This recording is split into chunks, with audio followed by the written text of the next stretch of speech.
कैसे हैं आप सब? आशा करते होंगे आप बिल्कुल ठीक हैं। आज का जो मेरा वीडियो रहने वाला है उसमें हम पढ़ेंगे एमसीक्यू टाइप क्वेश्चन के बारे में। जैसे कि आपके एग्ज़ाम में 100 क्वेश्चन आना है, उसी तरह इस वीडियो में आपको 100 क्वेश्चन देखने को मिलेंगे। तो चलिए स्टार्ट करते हैं आज का वीडियो बिना किसी देरी के। अगर आप हमारे चैनल पर नए हैं तो प्लीज़ चैनल को लाइक करिए, शेयर करिए, सब्सक्राइब करिए और देखते रहिए हमारा यूट्यूब चैनल एग्ज़ाम आरजू क्लासेस। तो देखते हैं आज का पहला क्वेश्चन क्या है। कूइंग और बलबलाना भाषा की कौन सी अवस्था है? जब एक छोटा बच्चा होता है वो कूइंग करता है, बलबलाता है, तो उसकी कौन सी अवस्था होती है, कौन सी अवस्था होती है, किस स्टेटमेंट करता है? तो वो हमारा बच्चा जो होता है कूइंग और बलबलाना अपने लाइफ की प्रथम स्टेज में करता है। तो ऑप्शन नंबर यहाँ पर ए सही हो जाएगा। Option number is the right answer. Next है, शिशु का कांपना व सौंकना किस प्रकार के हाव भाव को व्यक्त करता है? ठीक, अगर बच्चा शिशु से काँप रहा है या शौक लग रहा है, मतलब शौक यहाँ पर शौकना ऐसे शौक किसी के होता है, ठीक है। तो आप समझ लीजिए अगर वह हाव भाव व्यक्त कर रहा है तो जाहिर सी बात है उसे ठंड लग रही। कब होती है? आपको जब ठंड लगती है, आपको आप हों या छोटा बच्चा हो या नवजात बेबी हो, जब काँपता है इसका मतलब उसको ठंड लग रही है। तो यहाँ पर ऑप्शन नंबर ए सही हो जाएगा। ठंड लगने पर option number is the right answer. Next है, 1 ग्राम कार्बोहाइड्रेट में कितनी कैलोरी होती है? 1 ग्राम कार्बोहाइड्रेट में मैंने बताया कितने ग्राम होती है? 4 कैलोरी होती है। तो ऑप्शन नंबर यहाँ पर डी सही हो जाएगा। Option number D is the right answer. Next question देखेंगे क्या है।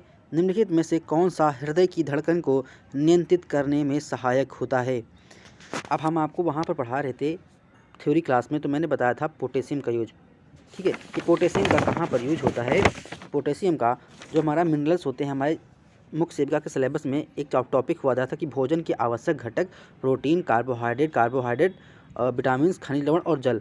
तो वहाँ पर हम पोटेशियम बताए थे कि पोटेशियम जो होता है ये हमारे हृदय की जो धड़कन है, स्कंदन है, उसको नियंत्रित करने में सहायक करता है पोटेशियम। तो यहाँ पर राइट आंसर बी हो जाएगा। जब तक आप थ्योरी क्लास नहीं किए होंगे तब तक आप एमसीक्यू टाइप क्वेश्चन करेंगे और आप गलत कर जाएंगे और आप फिर डिमोटिवेट हो जाएंगे।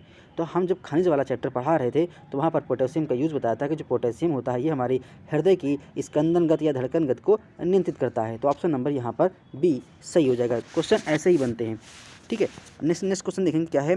गर्भवती स्त्री को मानसिक स्वास्थ्य को प्रभावित करने वाला कारक कौन है? यहाँ पर मानसिक बोला है, मानसिक स्वास्थ्य यानी कि मन में उसकी शांति होना चाहिए।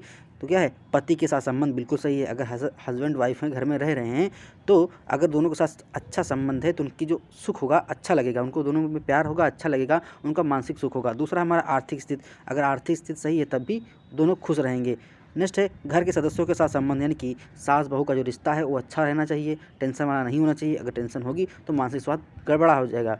तो यहाँ पर जो राइट आंसर होगा ऑप्शन नंबर डी हो जाएगा। ये सारे फैक्टर होते हैं। नेक्स्ट है, बाल विकास की कौन सी अवस्था मनोवैज्ञानिक अवस्था होती है? कौन सी अवस्था होती है? ये हमारी होती है ऑप्शन नंबर बी, किशोरावस्था को हम मनोवैज्ञानिक अवस्था बताते हैं। जब हम बाल विकास पढ़ा रहे थे तो वहाँ पर 4 स्टेज बताई थी अवस्था के, उनके बारे में अच्छे से डिस्कस किया था, वो आप वीडियो देख सकते हैं। नेक्स्ट हमारा है, नवविष्ट क्या होता है? जो नवविष्ट होता है वो क्या होता है? अच्छा, एक नवविष्ट को इंग्लिश में मेकोनियम बोलते हैं। कहीं अगर आपको मेकोनियम देखने को मिले तो इसका मतलब समझ जाइए उसका अर्थ होता है नवविष्ट। तो जो नवविष्ट होता है हमारा प्रथम मल होता है, जो बच्चे का प्रथम मल होता है उसे हिंदी में नवविष्ट और इंग्लिश में मेकोनियम बोलते हैं। अच्छा, जो चीज़ें हम मुंह से बोलते हैं, यहाँ पर स्क्रीन पे हर चीज़ तो चल नहीं सकती, लेकिन जो हम आपको मुंह से बोलते हैं अगर आपको लगता है कि इंपॉर्टेंट है तो आप उसको नोट डाउन कर लीजिए। जो बच्चे का प्रथम मल होता है, हरे रंग का होता है, उसे नवविष्ट या मेकोनियम बोलते हैं। तो ये ऑप्शन यहाँ पर प्रथम मल हो जाएगा, यानी पहला जो बच्चा मल करेगा वो हरे रंग का होता है, इसे मेकोनियम बोलते हैं और उसे हिंदी में नवविष्ट बोलते हैं। तो ऑप्शन नंबर यहाँ पर भी हमारा सही हो जाएगा। नेक्स्ट है, प्रसव के समय योनि का आकार हो जाता है, यानी कि जो प्रसव होता है, लेबर जो होता है, उस समय जो योनि का साइज होता है वो क्या हो जाता है? ऑप्शन ए बड़ा, बी है छोटा, सी है मोटा एंड डी इनमें से कोई नहीं। तो जब प्रसव के दौरान जब डिलीवरी होती है, महिलाओं की लेबर होता है, वहाँ पर योनि का आकार होता है वो बड़ा हो जाता है, तभी बच्चा क्या होता है? अच्छे से बर्थ कर पाता है। जितनी महिलाएं जो होती हैं जितना एक्सरसाइज करेंगी उतना ही उनका लेबर अच्छी तरीके से होता है, उतना ही आसानी तरीके से होता है। इसलिए गर्भावस्था के दौरान जो भी एक्सरसाइज करनी होती है महिलाओं को करें, जिससे क्या है उनका जो बच्चे का जन्म है वो आसानी से हो जाए, को वहाँ पर दिक्कत न हो। तो यहाँ पर जो राइट आंसर होगा वो ऑप्शन नंबर ए, गर्भावस्था में एक्सरसाइज ज़्यादा करनी चाहिए क्योंकि बच्चे का बर्थ करवाना होता है जिससे कोई प्रकार की दिक्कत ना हो। नेक्स्ट हमारा है, प्रसव की प्रथम अवस्था होती है। प्रसव की जो हमारा प्रसव होता है लेबर, इसकी 3 अवस्था होती हैं। पहला होता है विस्तारण, फिर होता है निष्कासन और तीसरा होता है पूर्ण निष्कासन। तो यहाँ पर प्रथम अवस्था बोला है तो प्रथम हमारा हो जाएगा विस्तारण, फिर दूसरा हमारा हो जाएगा निष्कासन, तीसरा हो जाएगा हमारा पूर्ण निष्कासन, यानी कि पूरी तरह बच्चा हमारा बाहर आ जाता है। पहले विस्तारण होगा, फिर निष्कासन होगा, फिर पूरी तरह निष्कासन होगा, यानी कि पूर्ण निष्कासन होगा। तो 3 स्टेज होते हैं, 1 2 3। पहले में विस्तारण, दूसरे में निष्कासन, तीसरे में पूर्ण निष्कासन, यानी कि पूरी तरह बच्चा बाहर आ जाता है।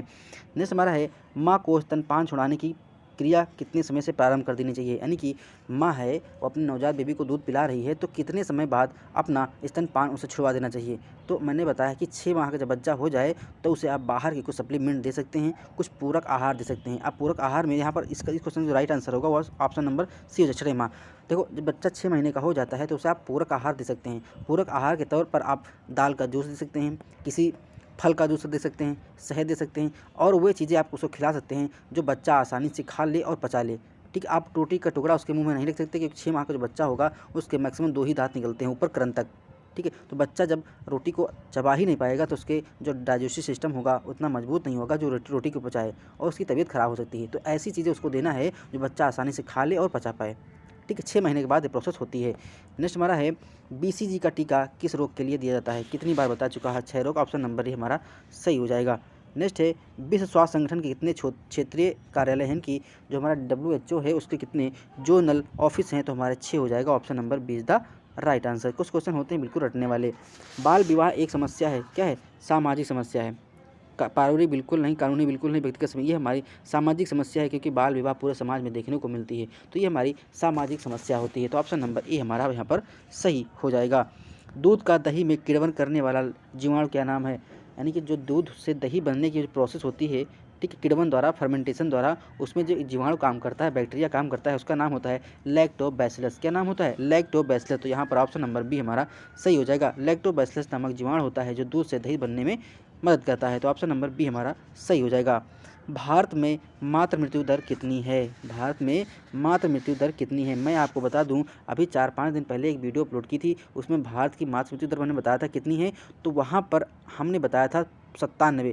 लेकिन यहाँ पर क्वेश्चन में आंसर में आपको कहीं 97 नहीं दिया हुआ है, तो आप 95 आंसर करेंगे। अगर 97 दिया होता तो आप आंसर 97 करते, लेकिन यहाँ पर आंसर 97 नहीं दिया है तो आप 95 लगाएंगे, क्योंकि रिपोर्ट आई थी तो उसमें भारत की जो मातृ मृत्यु दर थी वो 97 थी। और सबसे ज़्यादा जो मृत्यु होती है हमारी असम में, और सबसे कम हमारी जो होती है वो आपको केरल में देखने को मिलेगी मातृ मृत्यु दर। तो आप अच्छे से याद कर लीजिएगा, सबसे ज़्यादा असम में, केरल में सबसे कम 19, और असम में आई थिंक हमको लगता है 180 के प्लस थी। ठीक है, और भारत में हमारी 95 या 97 थी। तो आप इसको याद कर लीजिएगा। नेक्स्ट है सबसे कम मातृ मृत्यु दर किस राज्य की है, केरल, मैंने बता ही दिया। Option number D is the right. यहाँ पर 19 महिलाएं मरती हैं 1 साल के अंदर। नेक्स्ट हमारा है DPT का टीका कितने रोगों के लिए जाता है, 3 रोगों के लिए, डिप्थीरिया, परटूसिस एंड टिटनेस। ठीक है, परटूसिस एंड टिटनेस, ये हमारा 3 टीकों के लिए दिया जाता है। नेक्स्ट हमारा है राष्ट्रीय महिला आयोग के अध्यक्ष की नियुक्ति कौन करता है। जो हमारा राष्ट्रीय महिला आयोग है इसके अध्यक्ष की नियुक्ति किसके द्वारा की जाती है, तो ये हमारे ऑप्शन नंबर सी राष्ट्रपति हो जाएगा। किसके, राष्ट्रपति के द्वारा की जाती है। नेक्स्ट हमारा है चेचक की अवधि कितनी दिन तक होती है। जो चेचक होता है उसकी अवधि कितनी दिन तक होती है, यानी आपको चेचक हो गया तो आप चेचक से कितने दिन तक पीड़ित रहेंगे, कितने दिन तक बीमार रहेंगे। तो हमारा जो प्रोसेस होता है वो लगभग 10 से 15 दिन का होता है। तो option number C is the right answer. कभी कभी हमको एक बार चेचक हो चुका है तो चेचक में बहुत तेज़ बुखार आता है और आपका पूरा शरीर दर्द करता है, और फिर रेडनेस, आपके शरीर पर रेडनेस आती है और आपके शरीर पर फफोले पड़ जाते हैं। और इसका जो राइट आंसर होगा ऑप्शन नंबर सी हमारा सही हो जाएगा। नेक्स्ट हमारा है संतरा, नींबू, टमाटर, आंवला किस विटामिन के स्रोत हैं। विटामिन सी के स्रोत हैं, जो हमारी गले में घुलनशील है, और ये विटामिन हमारे शरीर में कभी भी स्टोर नहीं होती, यूरिन के थ्रू बाहर निकल जाती है। नेक्स्ट है बच्चों में सूखा रोग किस विटामिन की कमी से होता है। जो बच्चों में सूखा रोग होता है विटामिन डी की कमी से होता है, तो ऑप्शन नंबर डी हो जाएगा। अच्छा, बच्चों में सूखा रोग को हम विटामिन डी बोलते हैं, रिकेटस, लेकिन वयस्कों में जब विटामिन डी की कमी हो जाती है तो उस रोग को हम क्या बोलते हैं। कमेंट बॉक्स में छाप दीजिएगा कि जब बच्चों में सूखा रोग होता है हम उसे रिकेटस बोलते हैं, लेकिन यही सूखा रोग अगर वयस्कों में हो जाता है, एडल्ट में हो जाता है, तो उसे हम किस रोग की संज्ञा देते हैं। कमेंट बॉक्स में जरूर बताइएगा, मैं पढ़ा चुका हूँ। नेक्स्ट हमारा है उत्तर प्रदेश में सर्वाधिक लिंगानुपात वाला जिला कौन है। जिला हमारा जौनपुर, जिला हमारा Jaunpur. Option number B is the right answer. Shravasti के बाद जौनपुर आता है। नेक्स्ट हमारा है पानी को शुद्ध करने के लिए किस रासायनिक यौगिक का प्रयोग किया जाता है। तो जो पानी होता है उसके शुद्ध करने के लिए हम पोटेशियम परमैंगनेट परमैंगनेट का यूज करते हैं, जिसे हम लाल दवा का नाम भी देते हैं। यानी कि पोटेशियम परमैंगनेट का दूसरा नाम होता है लाल दवा। अगर कहीं ऑप्शन में आपको लाल दवा देखने को मिले तो उसे हम आंसर कर दीजिएगा। पानी के शुद्धिकरण के लिए हम लाल दवा का उपयोग करते हैं या पोटेशियम परमैंगनेट का उपयोग करते हैं, और इसका जो फुल फॉर्म होता है वो होता है KMnO4। क्या होता है? KMnO4, potassium permanganate. ठीक है, नेक्स्ट क्वेश्चन क्या है? विश्व फेफड़े का कैंसर दिवस कब मनाया जाता है? जो हमारा विश्व फेफड़े कैंसर यानी जो हमारा फेफड़े का कैंसर होता है वो हमारा डे कब मनाया जाता है? वो हमारा 1 अगस्त को मनाया जाता है। तो ऑप्शन नंबर ए यहाँ पर सही हो जाएगा। नेक्स्ट है जनजातीय क्षेत्रों में कितनी जनसंख्या पर लघु आंगनबाड़ी केंद्र स्थापित की जाती है? तो आंसर इसका हो जाएगा, इसका जो राइट आंसर होगा वो ऑप्शन नंबर ए हो जाएगा, 400 से 800। लेकिन अगर आप इस क्वेश्चन को गूगल करेंगे, ठीक है, तो वहाँ पर आपको निकल सकता है कि 300 से 800 की जनसंख्या पर 300 से 800 की जनसंख्या पर आंगनबाड़ी स्थापित की जाती है, लेकिन यहाँ 300 से 800 नहीं दिया है। तो ऑप्शन नंबर ए हमारा हो जाएगा 400 से 800। Option number A is the right answer. Next है बच्चों के दूध के दांतों की संख्या कितनी होती है? जो बच्चे के दूध के दांत होते हैं उनकी संख्या कितनी होती है? तो वो संख्या हमारी 20 होती है। आप ये बताइएगा, जो छोटा बच्चा होता है, नवजात बेबी होता है, जिसके अस्थायी दांत निकलते हैं, तो सबसे पहले कौन से दांत निकलते हैं? कृंतक निकलते हैं, रदनक निकलते हैं, अग्रचौड़क निकलते हैं या पश्चौड़क निकलते हैं? आप कमेंट बॉक्स में बताइएगा कि छोटा जो बच्चा होता है जब उसके अस्थायी दांत निकलते हैं तो कौन से दांत सबसे पहले निकलते हैं? कृंतक, रदनक, अग्रचौड़क या पश्चौड़क? आप कमेंट बॉक्स में जरूर बताइएगा। नेक्स्ट है हीमोफीलिया रोग का लक्षण क्या होता है? हीमोफीलिया का जो रोग लक्षण होता है, इसमें जो हमारा रक्त का अगर एक्सीडेंट हो जाता है तो रक्त बहता रहता है, रक्त का थक्का नहीं जमने पाता। तो यहाँ पर ऑप्शन नंबर बी हमारा सही हो जाएगा। हीमोफीलिया जो रोग का लक्षण होता है हमारा रक्त का थक्का नहीं जमने पाता, अंततः व्यक्ति की मृत्यु भी हो सकती है हीमोफीलिया की वजह से। नेक्स्ट है हमारा आंगनबाड़ी कार्यक्रम कब शुरू किया गया था? जो हमारा आंगनबाड़ी कार्यक्रम है ये 1975 ईस्वी में स्टार्ट किया गया था। कब? 1975 ईस्वी में स्टार्ट हुआ था। तो ऑप्शन नंबर ए हमारा सही हो जाएगा। आंगनबाड़ी कार्यक्रम 1975 में स्टार्ट हुआ था। तो ऑप्शन नंबर ए हमारा सही हो जाएगा। नेक्स्ट है WHO का मुख्यालय कहाँ है? जिनेवा। आप आँख बंद करके ऑप्शन मार दीजिए। ठीक है, 7 अप्रैल 1948 को इसकी स्थापना हुई थी, इसलिए 7 अप्रैल को हम विश्व स्वास्थ्य दिवस के रूप में मनाते हैं। नेक्स्ट है संवेगों के परिवर्तन के कारण परिवर्तन होता है। किस में परिवर्तन होता है? व्यवहारों में। संवेगों में परिवर्तन होता है तो हमारे व्यवहार में चेंजेस आते हैं। तो यहाँ पर जो राइट आंसर होगा वो ऑप्शन नंबर सी सही हो जाएगा। Option number C is the right answer.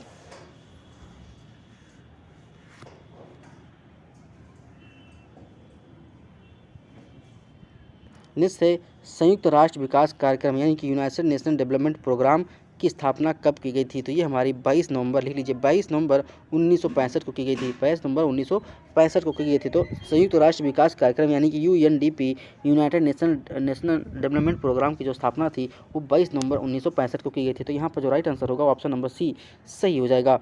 Next है केंद्रीय औषधि शोध संस्थान कहाँ स्थित है? तो ये आपके यूपी के एक डिस्ट्रिक्ट है लखनऊ। तो लखनऊ में हमारा केंद्रीय औषध शोध संस्थान है। ऑप्शन नंबर ए हमारा सही हो जाएगा। Option number A is the right answer.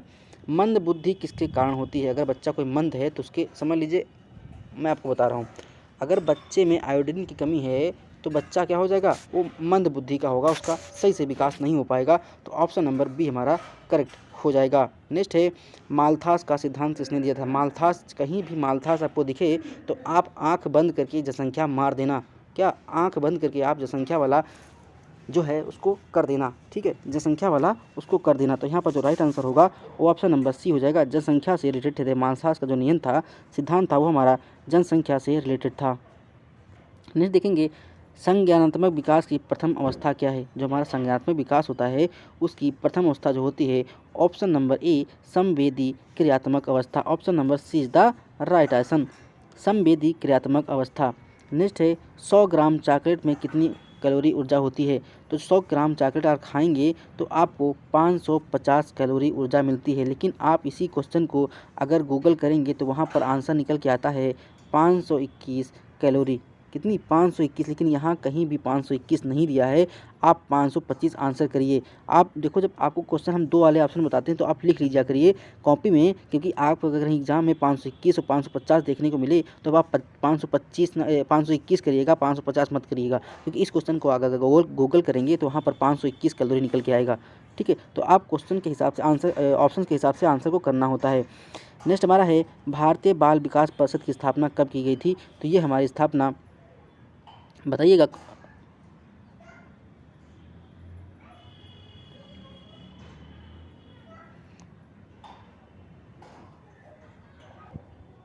सामाजिक नियंत्रण का सबसे प्रभावी ढंग होता है, क्या होता है?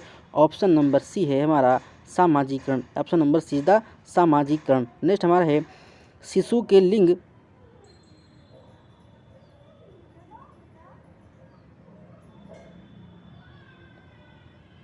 शिशु के लिंग का निर्धारण कौन से गुणसूत्र करते हैं?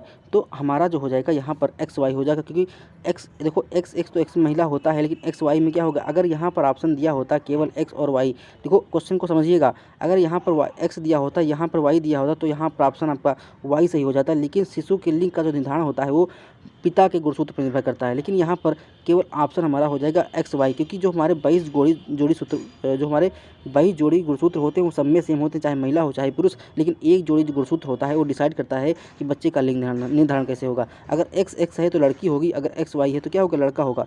लेकिन यहाँ क्वेश्चन पूछा गया है कि बच्चे के लिंग का निर्धारण कौन करता है, तो यहाँ पर ऑप्शन नंबर बी केवल एक्स वाई हो जाएगा। ठीक है, क्योंकि वाई बच्चे का जो हमारा लिंग निर्धारण करता है वो हमारा वाई गुणसूत्र करता है, यानी कि जो पिता का गुणसूत्र होता है। तो यहाँ पर जो राइट आंसर होगा ऑप्शन नंबर बी केवल एक्स वाई हो जाएगा। नेक्स्ट है 6 से 12 वर्ष की आयु अवस्था क्या कहलाती है? जो 6 से 12 वर्ष की आयु अवस्था होती है उसे हम क्या बोलते हैं? उसे हम बोलते हैं ऑप्शन नंबर 40 का हो जाएगा उत्तर बाल्यावस्था। क्या हो जाएगी? उत्तर बाल, यानी कि जो बाल्यावस्था की जो पहले की स्टेज होती है उसे हम उत्तर बाल्यावस्था की संज्ञा देते हैं। क्या बोलते हैं? उत्तर बाल्यावस्था की संज्ञा देते हैं।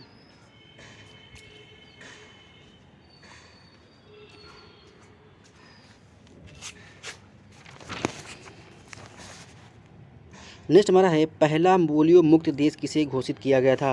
पहला पोलियो मुक्त देश किसे घोषित किया गया था? तो इसका जो राइट आंसर होगा ऑप्शन नंबर बी क्यूबा, हवाना। ठीक है, क्यूबा की राजधानी क्या है? हवाना है, और ये अफ्रीका का देश है, तो इसलिए अगर आपको कहीं ऑप्शन में देखने को मिले कि पहला पोलियो मुक्त महाद्वीप किसे घोषित किया था, तो हमारा अफ्रीका महाद्वीप। अगर देश का नाम पूछे तो वहाँ पर क्यूबा हो जाएगा, तो यहाँ पर राइट आंसर हमारा बी हो जाएगा। संविधान की कौन सी अनुसूचित भाषाओं से संबंधित 8वीं भाषा, 8वीं अनुसूची और 22 भाषा? ठीक है।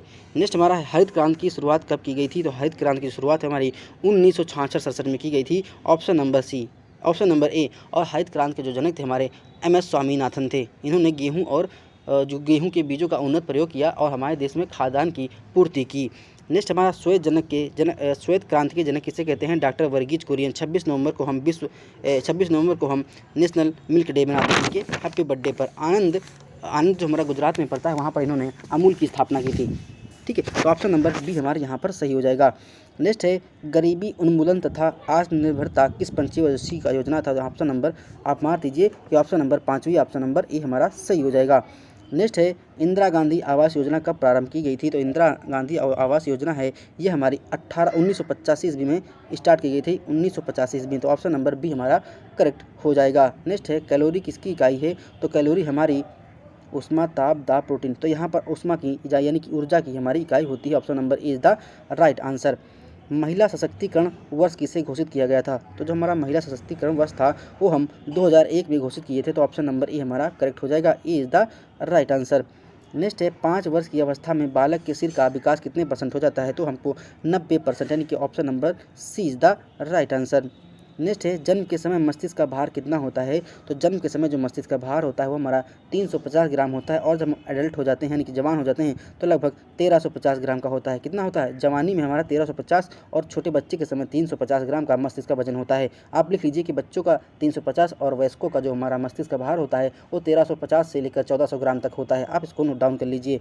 नेक्स्ट हमारा है 70 से कम बुद्धि लब्धि आईक्यू वाले बच्चे कहलाते हैं हमारे मंद बुद्धि के होते हैं। ऑप्शन नंबर ए जी मंद बुद्धि सही हो जाएगा, option number A is the right answer. थोड़ा आज मैं जल्दी पढ़ा रहा हूँ कि मुझे कहीं जाना है, इसलिए क्लास लेना था तो जल्दी काम कर रहे हैं।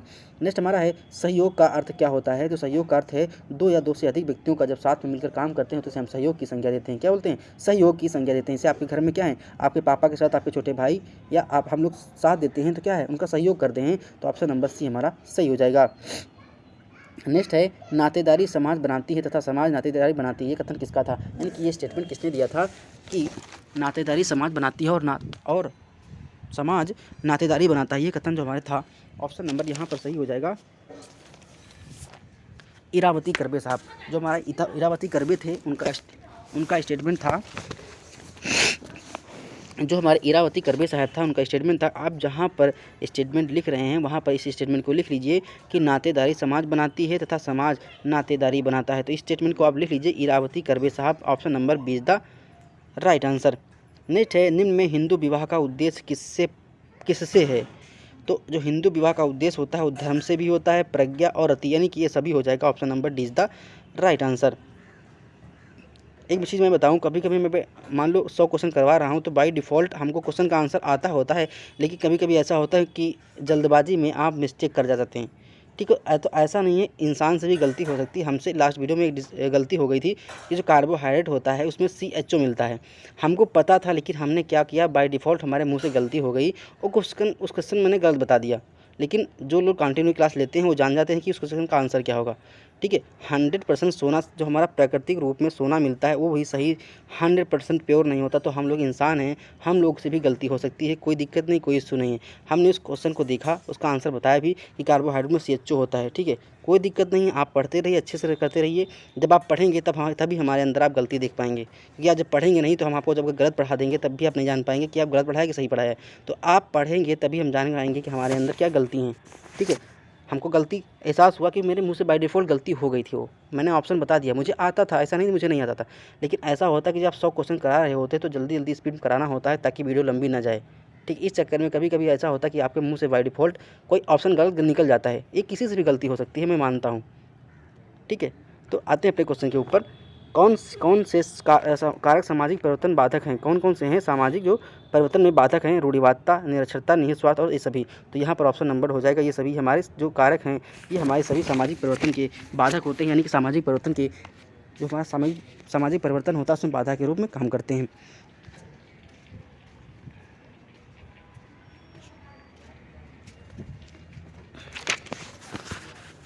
नेक्स्ट क्वेश्चन है, सामाजिक नियंत्रण को लागू कौन करता है?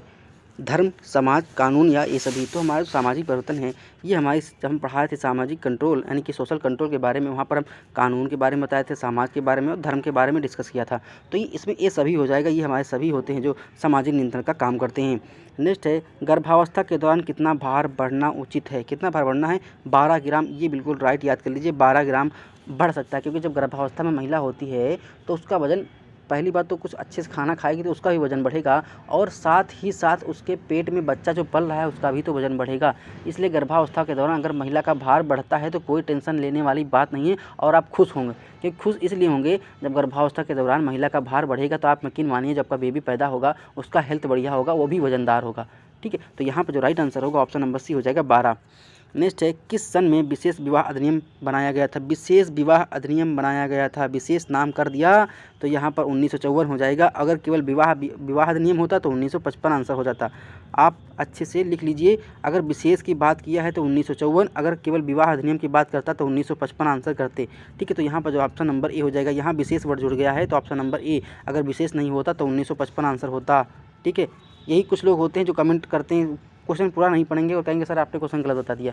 अरे क्वेश्चन गलत नहीं पढ़ाया, आप पहले क्वेश्चन को पढ़ें। तो नेक्स्ट हमारा है, पारिवारिक जीवन चक्र की अंतिम अवस्था क्या कहलाती है? जो परिवार की जो अंतिम व्यवस्था होती है हमारी होती समझौता व्यवस्था। तो ऑप्शन नंबर ए हमारा सही हो जाएगा, option number A is the right answer. परामर्श के सिद्धांत कौन से हैं? परामर्श के सिद्धांत कौन है? स्वीकृति का सिद्धांत बिल्कुल है, सहानुभूति का सिद्धांत ए भी सही है, संचार यानी कम्युनिकेशन का सिद्धांत ए भी सही है। तो ऑप्शन नंबर डी हमारा सही हो जाएगा, उपरोक्त सभी।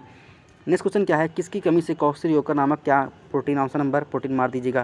ठीक, क्वार्सेरियोकर और हमारा जो मरासमस होता है ये प्रोटीन की कमी से होने वाला रोग होता है। नेक्स्ट हमारा है, ऋग्वेद और अथर्ववेद में प्रयुक्त नातेदारी शब्दावली का एवं नातेदारी नियामक व्यवहार का अध्ययन किसने किया था? तो हमारे इरावती कर्वे साहब ने किया था। तो ऑप्शन नंबर इसका सी सही हो जाएगा, इरावती कर्वे साहब, option number C is the right answer. निम्न में से कौन सा वसीय अम्ल आवश्यक है? तो यहाँ पर इस क्वेश्चन का कुछ हमको आंसर हम नहीं बता पाएंगे, क्योंकि इस क्वेश्चन का आंसर हमको कुछ गलत लग रहा था। तो इस नेक्स्ट वीडियो में इस क्वेश्चन का आंसर बताएंगे। ठीक है, नेक्स्ट हमारा है, किसकी गुणवत्ता मापने के लिए जैविक मूल्य का प्रयोग किया जाता है? तो हम प्रोटीन की जैविक गुणवत्ता मापने के लिए हम जैविक मूल्यों का प्रयोग कर सकते हैं। तो ऑप्शन नंबर ए हमारा सही हो जाएगा। नेक्स्ट हमारा है अंत्योदय शब्द का प्रयोग सबसे पहले किसने किया था? तो जो अंत्योदय शब्द है इसका सबसे पहले प्रयोग हमारा विनोबा भावे साहब ने किए थे। तो ऑप्शन नंबर बी हमारा करेक्ट हो जाएगा, विनोबा भावे साहब। नेक्स्ट है चेतन तथा अचेतन प्रकार के सामाजिक नियंत्रण का उल्लेख किसने किया था? तो चेतन तथा अचेतन प्रकार के सामाजिक नियंत्रण का उल्लेख हमारा ऑप्शन नंबर सी चार्ल्स कूले साहब ने किया था। तो ऑप्शन नंबर सी हमारा करेक्ट हो जाएगा। नेक्स्ट है किस प्रभाव से परिवार का स्वरूप आजकल तेज़ी से बदल रहा है? व्यक्तिवादिता बिल्कुल सही है, औद्योगिकरण ये भी सही है, उच्च शिक्षा ये भी सही है, और डी क्या है? उपरोक्त सभी। तो ऑप्शन नंबर डी हमारा यहाँ पर सही हो जाएगा। नेक्स्ट है कौन सा राज्य मादक पदार्थों की उच्चतम खपत के लिए जाना जाता है, यानी कि कहाँ पर सबसे ज़्यादा मादक पदार्थों का यूज होता है? तो सबसे ज़्यादा देखने को मिलेगा आपको पंजाब में। पंजाब में बहुत ज़्यादा से लोग शराबी होते हैं, सबसे ज़्यादा पंजाब में। तो यहाँ पर दिया है ऑप्शन नंबर ई हमारा सही हो जाएगा, पंजाब में। संभोग क्रिया के दौरान अत्यधिक पीड़ा होने का क्या कहलाता है? यानी संभोग के दौरान जो अत्यधिक पीड़ा होती है उसे हम किस नाम से बोलते हैं मेडिकल लाइन में? तो उसे हम डिस्पेयोर्निया बोलते हैं। ऑप्शन नंबर बी हमारा सही हो जाएगा, dyspareunia. Option number B is the right answer. Next है किण्वन से क्या बढ़ता है? जो आप किण्वन समझते हैं, किण्वन मतलब होता है जर्मिनेशन, जो फूड जर्मिनेशन होता है, अंकुरण। तो उससे क्या होगा? उससे जो अगर आप कोई अंकुरित चना खा रहे हैं तो क्या होगा? आपकी पाचनशीलता बढ़ती है। विटामिन और वसा से कोई मतलब नहीं। मैं आपको बता रहा हूँ, आप अंकुरित चने शाम को खाइए तो सुबह जाइएगा आप वॉशरूम तो आप एकदम फ्रेश हो जाएंगे, आपका पेट पूरी तरह से खाली हो जाएगा। खाली इसलिए हो जाएगा कि वह जो अंकुरित चना है आपके पेट की पाचनशीलता को बढ़ाता है। यहाँ पर कुल प्रोटीन और ये चीज़ है ही नहीं। जो अंकुरित चने आप खाते हैं किण्वन द्वारा, उसका एक ही मोटो होता है, जो आप खाना खा रहे हैं उसको सही से पचाए, आपकी पाचनशीलता बढ़नी चाहिए। तो यहाँ पर राइट आंसर हमारा हो जाएगा ऑप्शन ए, पाचनशीलता। जो किण्वन वाले होते हैं यानी कि जो जर्मिनेशन वाले हमारे अनाज होते हैं उनको खाएंगे तो आपकी सही की पाचनशीलता बढ़ती है। तो ऑप्शन नंबर यहाँ पर ए सही हो जाएगा। नेक्स्ट क्वेश्चन क्या है? उस विधि को क्या कहेंगे जब परोसने खाद्य पदार्थ को सजाकर रख दिया जाता है और मेहमानों को आप उठाकर खाना खाते हैं? आपको बताएं, उसे हम बोलते हैं स्टैंडिंग खाना। इसमें क्या है? इसमें शादी का सीज़न चल रहा है, क्या है आपने देखा होगा खाना सजा के रखा होता है, आप जाइए निकालिए और खाइए। उससे जो हमारे पूर्वांचल के, हमारे यूपी में जो पूर्वांचल के लोग होते हैं उसे बफर सिस्टम बोलते हैं, और कहीं कहीं पर उसे स्टैंडिंग खाना भी बोला जाता है, यानी खड़े होकर खाना खाना, और पूर्वांचल में उसे बफर सिस्टम बोलते हैं। ठीक है, तो यहाँ पर जो राइट आंसर है वो बफर होगा। Option number D is the right answer. ठीक है, बफे आंसर। ये क्वेश्चन तो आप लोग कर ही जाएंगे। नेक्स्ट है किस सिद्धांत का पालन प्रभावी संचार के लिए करना चाहिए? किस सिद्धांत करना चाहिए? तो यहाँ पर जो राइट आंसर होगा ऑप्शन नंबर डी हो जाएगा, कि विचारों की स्पष्टता का सिद्धांत, प्रतिक्रिया का सिद्धांत, उचित समय का सिद्धांत। तो ऑप्शन नंबर डी हमारा सही हो जाएगा, option number D is the right answer. Next है पति द्वारा तलाकशुदा पत्नी को दिए जाने वाले अनुरक्षण भत्तों को क्या कहते हैं? उसे हम निर्वाहिका बोलते हैं। यानी कि अगर पति से तलाक ले ली तो पति का ये उद्देश्य होता है, उसका धर्म होता है कि मतलब वो पत्नी को निर्वाहिका दिए, उसको जीवन यापन करने के लिए, जीवन निर्वाह करने के लिए कुछ पैसा दिए। तो ऑप्शन नंबर डी हमारा सही हो जाएगा, निर्वाहिका। Option number D is the right answer. Next है यौन साम्यवाद को परिवार की उत्पत्ति का कारण कौन मानता है? तो ये हमारे ऑप्शन नंबर ए मॉर्गन साहब मानते हैं। Option number A is the right answer, Morgan साहब इज द राइट आंसर। समाज पर दहेज प्रथा का कुप्रभाव क्या है? यानी कि समाज पर दहेज अगर कोई ले रहा है तो उसका प्रभाव क्या पड़ता है? ऑप्शन नंबर ए है सुमेल विवाह, बी है नैतिकता, सी है स्त्रियों की उच्च स्थिति, एंड डी हमारा ऋणग्रस्तता। तो यहाँ पर जो राइट आंसर होगा ऑप्शन नंबर डी ऋणग्रस्तता हो जाएगा। यानी कि अगर कोई पेरेंट्स से अपनी लड़की को दहेज दे रहा है तो क्या होगा? वो कहीं से पैसा उधार लाएगा, कहीं से अरेंज करेगा, उसके ऊपर आर्थिक स्थिति खराब हो जाएगी, ऋण से ग्रसित हो जाएगा, क्योंकि पैसा किसी से उधार लेकर लड़की की शादी करेगा। तो सामाजिक दहेज का सुमेल विवाह हो ही नहीं सकता, नैतिकता हो ही नहीं सकती, स्त्रियों की स्थिति हो ही नहीं सकती। यहाँ पर ऋणग्रस्तता यानी कि उसके मम्मी पापा ऋण से ग्रसित हो जाएंगे, उनकी आर्थिक कमजोर हो जाएगी अगर वो दहेज देते हैं। सबकी जाहिर सी बात है, सबकी भाई अगर शादी मान लीजिए अगर किसी की लड़की की शादी करना है तो उसके जो मम्मी पापा होते हैं वो 4-5 साल से पहले ही पैसा इकट्ठा करना स्टार्ट कर देते हैं कि हमको बिटिया की शादी करनी ही, खर्चा ज़्यादा होगा। कभी कभी वो अपना क्या लोन ले लेते हैं, इसीलिए वो ऋण से ग्रसित हो जाते हैं। नेक्स्ट क्वेश्चन क्या है? नवजात शिशु में कौन सी इंद्रिय सबसे कम विकसित होती है? तो सबसे कम नवजात की बात की गई, सबसे कम जो हमारी होती है, बच्चा देखना स्टार्ट करता है, बिल्कुल सही, सुन भी जाता है कि आवाज़ किधर से आ रही है, इस पर भी जान जाता है, बच्चे को आप टच करेंगे तो जान जाएगा, लेकिन सूंघने की जो क्षमता होती है वो सबसे कम डेवलप होती है। तो यहाँ पर जो राइट आंसर होगा ऑप्शन नंबर बी हो जाएगा, सूंघने की जो क्षमता होती है बच्चे में बहुत कम डेवलप होती है।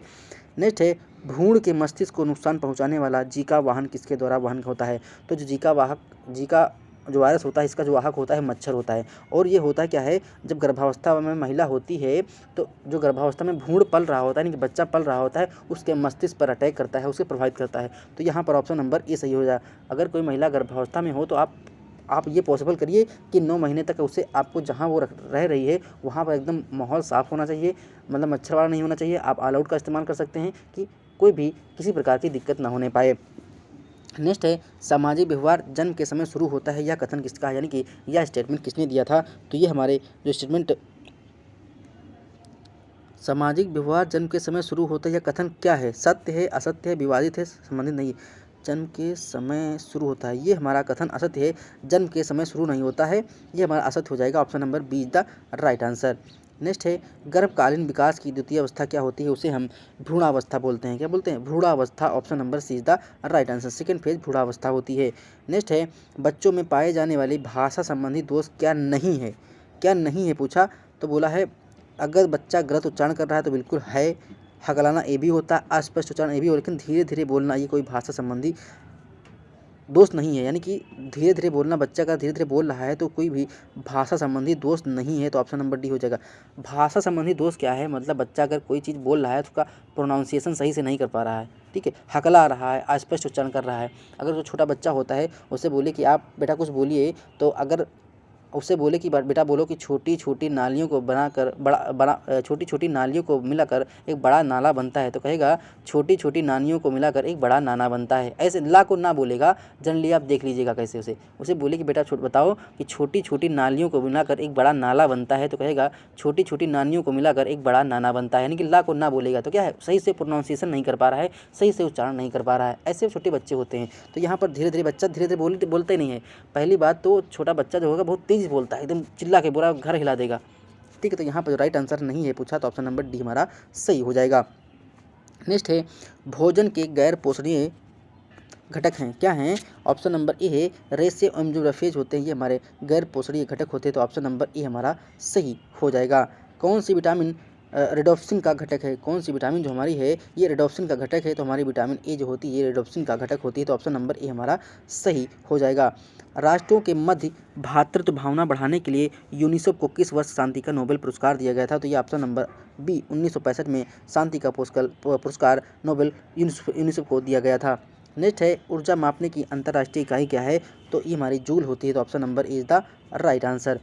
नेक्स्ट क्वेश्चन है महिला स्वयं सिद्धि योजना किससे संबंधित है। जो महिला स्वयं सिद्धि योजना आई थी ये हमारी महिलाओं का सामाजिक एवं आर्थिक सशक्तिकरण करना था, यानी कि एम्पावरमेंट था, social and economic development of the women. ये हमारा सामाजिक एवं आर्थिक सशक्तिकरण महिलाओं का था, ये हमारी महिला स्वयं सिद्धि योजना थी। तो ऑप्शन नंबर इसका सी सही हो जाएगा। नेक्स्ट है बड़ी माता के टीके का आविष्कार किसने किया था, तो ऑप्शन नंबर एडवर्ड जेनर साहब ने किया था। तो ऑप्शन नंबर इसका सी सही हो जाएगा। Option number C is the right answer, ठीक है। नेक्स्ट हमारा है मिल्क शेक किसका उदाहरण है, यानी कि जो हम मिल्क शेक ले रहे हैं उस किस चीज़ का उदाहरण है, स्वच्छ तरल का है, पूर्ण स्वच्छ आहार का है, या हल्का आहार का। तो आप जो मिल्क शेक लेते हैं ये हमारे पूर्ण स्वच्छ आहार का उदाहरण होता है। तो ऑप्शन नंबर बी हमारा सही हो जाएगा, पूर्ण स्वच्छ आहार का उदाहरण होता है। Option number B is the right answer. इनमें से कौन योनि क्षरण का लक्षण नहीं है, योनि क्षरण का लक्षण नहीं है पूछा है, योनि कैनाल की लंबाई, ठीक है, बी हमारा योनि स्नेहक में कमी, सी है योनि की दीवार को पतला होना, एंड डी हमारा है मूत्र असंयम। योनि क्षरण का है तो यहाँ पर पूछे ऑप्शन नंबर सी हो जाएगा, योनि की दीवार को पतला होना ये हमारा लक्षण नहीं है, बाकी ये तीनों हमारे लक्षण होते हैं। तो ऑप्शन नंबर सी हमारा सही हो जाएगा। नेक्स्ट है सामाजिकरण की प्रक्रिया चलती है, कैसे चलती है, ये हमारे जीवन पर्यंत चलती है, यानी कि हमारी ज़िंदगी भर चलती रहती है। हम शिशु अवस्था से लेकर मृत्यु अवस्था यानी कि वृद्धावस्था से जो भी हमारी प्रक्रिया चलती है वो हमारी सामाजिकरण की प्रक्रिया होती है, तो ये जीवन पर्यंत चलने वाली प्रक्रिया होती है। तो ऑप्शन नंबर सी सही हो जाएगा। जिन लोगों को पीडीएफ चाहिए तो वीडियो के डिस्क्रिप्शन बॉक्स में टेलीग्राम चैनल का लिंक है, आप उस पर क्लिक करके आप हमारे टेलीग्राम चैनल से जुड़ सकते हैं, आपको वहाँ पीडीएफ मिल जाएगी, आप पीडीएफ को डाउनलोड करके प्रिंट आउट करवा के भी पढ़ सकते हैं, ठीक है। तो यहाँ पर इस क्वेश्चन का आंसर नंबर सी हो जाएगा। और अगर आप हमारे चैनल पर नए हैं तो प्लीज़ चैनल को सब्सक्राइब कर दीजिए, शेयर कर दीजिए और लाइक कर दीजिए, ठीक है। नेक्स्ट हमारा है बालकों के संवेग संबंधित होते हैं, किससे संबंधित होते हैं, हमारे मूर्त वस्तुओं, यानी कि हम जिसे हम टच कर सकते हैं, जो हम टच कर सकते हैं वो हमारे मूर्त होते हैं, जिन्हें हम टच नहीं कर सकते वो हमारी अमूर्त धरोहर होती हैं। तो यहाँ पर जो बालक के संवेग संबंधित होते हैं वो हमारे मूर्त वस्तुओं से संबंधित होते हैं। तो यहाँ पर ऑप्शन नंबर ए हमारा सही हो जाएगा। Option number is the right answer, मूर्त वस्तुओं से। अच्छा, आप लोग कमेंट बताइएगा कि आप लोग किस डिस्ट्रिक्ट से बिलोंग करते हैं, आप कमेंट सेक्शन में बताइएगा कि आप किस डिस्ट्रिक्ट से बिलोंग करते हैं। सब जो भी इस वीडियो को देख रहा है वो कमेंट सेक्शन में जाके अपना डिस्ट्रिक्ट का नाम डालेगा, किस डिस्ट्रिक्ट से बिलोंग करते हैं। हम देखते हैं कि हमारी वीडियो कहाँ कहाँ लोग देख रहे हैं, मतलब किस डिस्ट्रिक्ट के लोग देख रहे हैं। आप कमेंट सेक्शन में जाकर अपनी डिस्ट्रिक्ट का नाम जरूर डालिएगा कि आप किस डिस्ट्रिक्ट से बिलोंग करते हैं। ठीक है, हम देखना चाह रहे हैं कि हमारे किस डिस्ट्रिक्ट लोग वीडियो देख रहे हैं। ठीक है, ये हम आपसे ऐसे कोई मतलब आपका मन करेगा तो ठीक करिएगा, वरना कोई बात नहीं। ठीक है, नेक्स्ट क्वेश्चन देखते हैं क्या है। महात्मा गांधी के लिए बापू शब्द का प्रयोग करना किसका उदाहरण है? तो ये हमारा ऑप्शन नंबर ए मानित नातेदारी, यानी कि हमको मानते हैं तो ऑप्शन नंबर ए हो जाएगा मानित नातेदारी। Option number A is the right answer. महिलाओं में यौवन के विकास का प्रथम प्रमाण किस रूप में अभिव्यक्त होता है? तो ये हमारा होता है स्तन का अंकुर प्रकट होना, यानी कि महिलाओं में जब यौवन स्टार्ट होता है, लड़कियों में यौवन स्टार्ट होता है, सबसे पहले उनके स्तनों में विकास देखने को मिलता है। तो ऑप्शन नंबर बी हमारा यहाँ पर सही हो जाएगा। Option number B is the right answer. Next है, काली चाय की अपेक्षा हरी चाय क्यों बेहतर होती है? क्योंकि जो हमारी काली चाय होती है उसमें कम एंटीऑक्सीडेंट होता है, और लेकिन जो हमारी हरी होती है, जो हमारी ग्रीन चाय होती है, उसमें अधिकतर ज़्यादा एंटीऑक्सीडेंट पाए जाते हैं। तो ऑप्शन नंबर डी हमारा सही हो जाएगा। क्या है? जो हमारी हरी चाय पत्ती होती है उसमें ज़्यादा एंटीऑक्सीडेंट पाए जाते हैं। तो ऑप्शन नंबर डी यहाँ पर हमारा सही हो जाएगा, उसमें अधिक एंटीऑक्सीडेंट पाए जाते हैं। Option number D is the right answer. Next है, पूर्व परिपक्व शिशु वह जो गर्भधारण के लिए कितने सप्ताह पश्चात जन्म ले ले? पूर्व परिपक्व शिशु वह जो गर्भधारण के कितने समय पश्चात जन्म लेते हैं, उसे हम क्या बोलेंगे?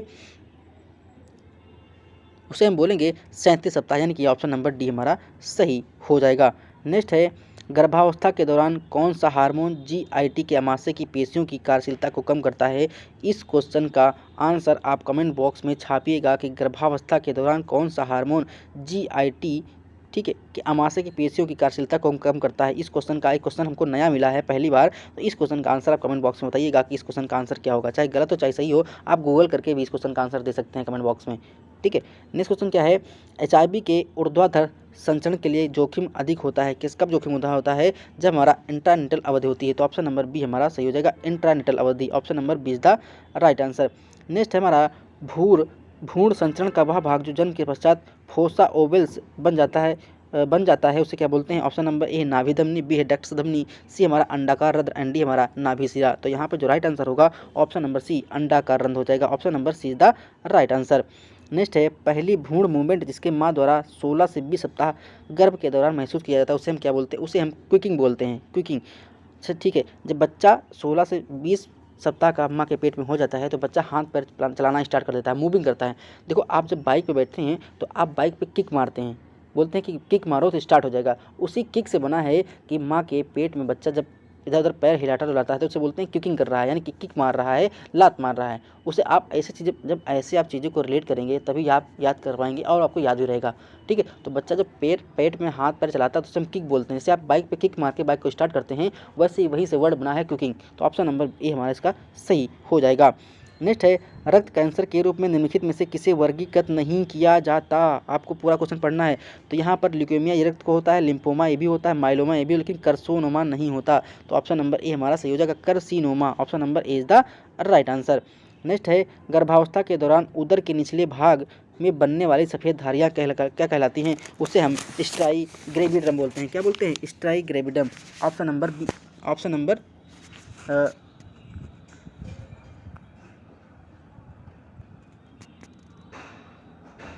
यहाँ पर ऑप्शन नंबर हमारा हो जाएगा स्ट्राइग्रेविडम। अच्छा, मैं बता दूँ, गर्भावस्था के दौरान एक